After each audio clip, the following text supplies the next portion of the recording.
Multilateralism is basically cooperation amongst 3 or more countries. It basically entails countries getting together and trying to find cooperative solutions to common problems. So a few examples would be climate change, which by definition doesn't respect national boundaries.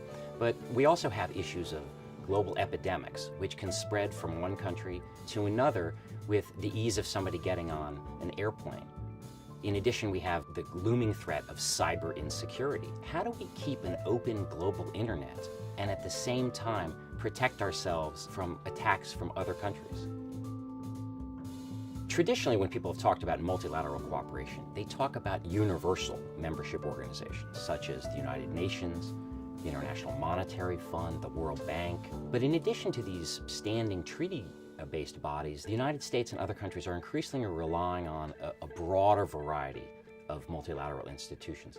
And a good example of this is the Group of 20, or the G20, composed of approximately the world's 20 biggest economies. And what the G20 symbolizes more than anything else is that we live in a new world where things can't be simply arranged in a cozy boardroom of Western countries. We really need to expand the table and bring in some of the new actors that are transforming the world and where much of the world's economic dynamism is actually occurring. One of the major challenges of the 21st century is trying to update current multilateral institutions to the rise of emerging nations. In particular, the so-called BRIC nations, Brazil, Russia, India, and China. They're countries that are attempting to assert themselves in the world, and they want a place at the high table of global politics.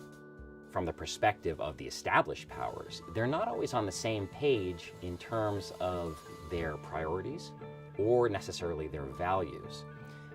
That makes cooperation a lot more difficult, because multilateral cooperation inherently requires a certain amount of compromise and a certain amount of sacrifice of freedom of action externally, and also sometimes some sacrifice to domestic policy autonomy, because you're signing up for things like how to treat your industries that actually have some bite domestically.